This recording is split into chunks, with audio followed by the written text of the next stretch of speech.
ሰላም ጤና ይስጥልኝ ክቡራትና ክቡራን ተመልካቾቻችን እንደምን አምሽታችኋል። ከጄኤምኤን ቴሌቪዥን ዕለታዊ ስፖርታዊ መረጃዎችን ይዘን ቀርበናል። ስፖርታዊ መረጃዎችን ወደ እናንተ እያደረስኩኝ ብርሃኑ ሽቱና አብሬያችሁ ቆይታ አድርጋለሁ። እስከ ፍጻሜ ድረስ አብራችሁኝ ቆዩ። የ2024-25 የውድድር ዘመን የእንግሊዝ ፕሪሚየር ሊግ በሳምንቱ መጨረሻ የፊታችን እሁድ ሲጠናቀቅ በአውሮፓ ሻምፒዮንስ ሊግ ለመሳተፍ የሚደረጉ የመጨረሻ ፍልሚያዎች ይበልጥ ትኩረትን ስበዋል። ተጨማሪ ያለን በአውሮፓ ከሚገኙ ሊጎች በተወዳጅነት ግንባር ቀደም ነው የሚባልለት የእንግሊዝ ፕሪሚየር ሊግ የውድድር ዘመኑ ፍጻሜ በሳምንቱ ይከናወናል። የመርሳይዱ ክለብ ሊቨርፑል ሻምፒዮን በሆነበት ዓመት፣ ሳውዛምፕተን፣ ሌስተር ሲቲ እና ኢፕስዊች ታውን ደግሞ በመጡበት ዓመት ወደ ሻምፒዮንሺፑ የወረዱበት ክለቦች መሆናቸው ይታወቃል። አሁን በበርካቶች ዘንድ ተጠባቂ የሆነው እንግሊዝን በአውሮፓ ሻምፒዮንስ ሊግ የሚወክሉ ቀሪዎቹ ሶስት ክለቦች የትኞቹ ይሆናሉ የሚለው ጉዳይ ሆኗል። ሊቨርፑል እንዲሁም አርሰናል አስቀድመው የሻምፒዮንስ ሊግ ትኬታቸውን የቆረጡ ሲሆን በመጨረሻው ሳምንት መርሃ ግብር ማሟያ ጨዋታቸውን ያደርጋሉ። 68 ነጥቦች ሰብስቦ ሶስተኛ ደረጃ ላይ ከሚገኘው ማንቸስተር ሲቲ 65 ነጥቦችን በመያዝ ሰባተኛ ደረጃ ላይ እስከሚገኘው ኖቲንጋም ፎረስት ድረስ እድል ያላቸው ክለቦች መሆናቸው የበለጠ ተጠባቂ እንዲሆን አድርጎታል። የሻምፒዮንስ ሊግ ተሳትፎን ለማግኘት በራሱ የመወሰን እድል ያለው የፔፕ ጋርዲዮላው ማንቸስተር ሲቲ ከሜዳው ውጭ አቅንቶ በክራቫን ኮቴጅ ፉልሃምን ሲገጥም በሁለት ነጥቦች ዝቅ ብሎ 66 ነጥቦች የሰበሰበው ኒውካስትል ዩናይትድ በሴንት ጄምስ ፓርክ ኤቨርተንን ይጋብዛል።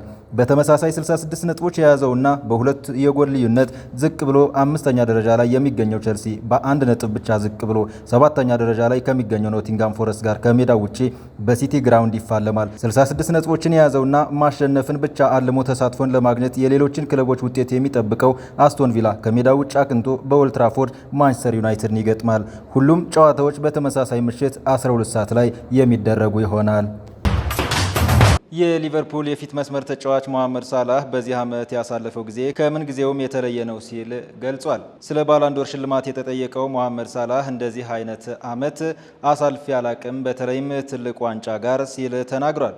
ሳላህ አክሎም የፕሪሚየር ሊጉን ዋንጫ ካሸነፉ በኋላ ባላንዶር የማሸነፍ እድሌ ከፍ ያለ ይመስለኛልም ብሏል። ለሽልማቱ ድምጽ ከሰጡ ጋዜጠኞች መካከል 90% ያህል መሐመድ ሳላህን መምረጣቸው ከዚህ በፊት መዘገቡም አይዘነጋም።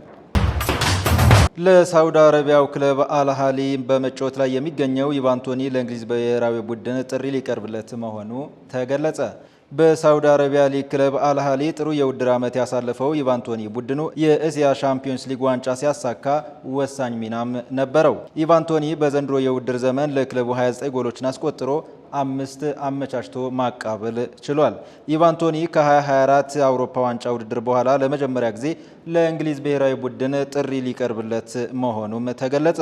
የእንግሊዝ ብሔራዊ ቡድን በቀጣይ ሰኔ ወር ከአንዶራ ጋር የዓለም ዋንጫ ማጣሪያ ጨዋታውን ያደርጋል። በተጨማሪም እንግሊዝ ከአፍሪካዊቷ ሀገር ሴኔጋል ጋር የወዳጅነት ጨዋታ ታደርጋለች። አሰልጣኝ ቶማስ ቱሄል በዛሬው ዕለት ለተጫዋቾች ጥሪ ያቀርባሉ ተብሎም ይጠበቃል። የጣሊያን ሴሪያ የ38ኛ የመጨረሻ ሳምንት ጨዋታዎች ዛሬ ምሽት 3 ሰዓት ከ45 በሁለት ወሳኝ ጨዋታዎች ሲደረጉ የዋንጫውን ማረፊያም ይለያሉ። ተጨማሪ ያለን በደረጃ ሰንጠረዥ በአንድ ነጥብ ተበላልጠው ለስኩዲቶው ተናንቀው የሚገኙት ናፖሊና ኢንተር በሁለት የተለያዩ የውጤት መንገድ ላይ የሚገኙ ቡድኖችን ይገጥማሉ።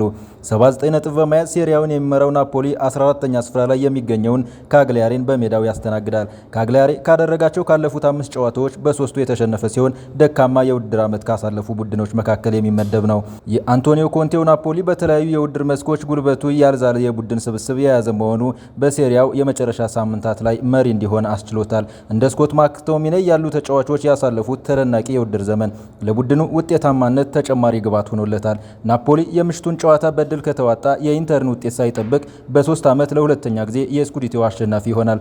በተመሳሳይ ሰዓት ኢንተር ሚላን ከሜዳ ውጭ ተጉዞ ጠንካራውን ኮሞን ይገጥማል። በሴስክ ፋብሪጋዝ የሚሰለጥነው ኮሞ በደረጃ ሰንጠረዥ 10ኛ ላይ የሚገኝ ሲሆን ባለፉት 7 ጨዋታዎች ምንም አይነት ሽንፈት አልገጠመውም። ኮሞ ባሳለፍነው ሳምንት ከቬሮና ጋር አቻ ከመውጣቱ ውጪ ቀሪዎቹን ጨዋታዎች በሙሉ አሸንፏል። ኢንተር ጠንካራውን ኮሞን ከሜዳው ውጭ እንደመግጠሙ በብዙዎች ግምት የሴሪያውን አሸናፊነት ግምት ለናፖሊ እንዲሰጡ አድርጓቸዋል። ናፖሊና ኢንተር በተመሳሳይ ነጥብ ሴሪያውን ቢጨርሱ የስኩዲቶውን አሸናፊ ለመለየት የእርስ በርስ ጨዋታ ያደርጋል።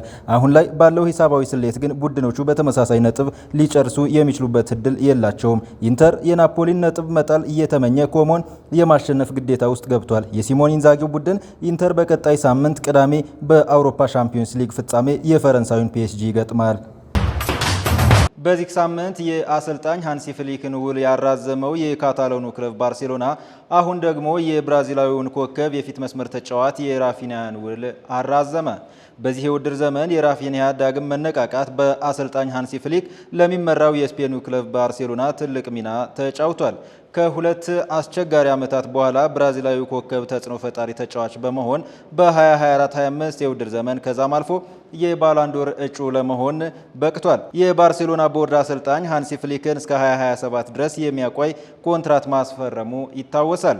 ብራዚላዊ ኮከብ በዚህ የውድድር ዘመን 60 የግብ ተሳትፎ ሲያስመዘግብ 34 ግቦችን ከመረብ በማሳረፍና 26 ለጎል የሚሆኑ ኳሶችን ለቡድን አጋሮቹ አመቻችቶ ማቀበል ችሏል። እንደ ዘገባው ከሆነ ባርሴሎና የራፊናህን ኮንትራት ለተጨማሪ 3 ዓመታት እስከ 2028 አራዝሟል። ክለቡ ከሃንሲ ፍሊክ በተጨማሪ ለሌሎች ተጫዋቾችም የኮንትራት ውል እንደሚሰጥ ተነግሯል። የራፊኒያ ኮንትራት ማደስን ተከትሎ ባርሴሎና ለወጣቱ ላሚን ያማል 18 ዓመት ሲሞላው ኮንትራቱን ሊያድስ እንደሆነም ተሰምቷል። ክቡራትና ክቡራን ተመልካቾቻችን ከጄኤምኤን ቴሌቪዥን ለዕለቱ ያዝናቸው ስፖርታዊ መረጃዎች እስካሁኖቹ ይመስሉ ነበር። ስፖርታዊ መረጃዎችን ወደ እናንተ እያደረስኩኝ ብርሃኑ ሽቱነህ አብሬያችሁ ቆይታ አድርጌያለሁ። ከቀሪ ዝግጅቶች ጋር ሰናይ ምሽት ተመኘውላችሁ።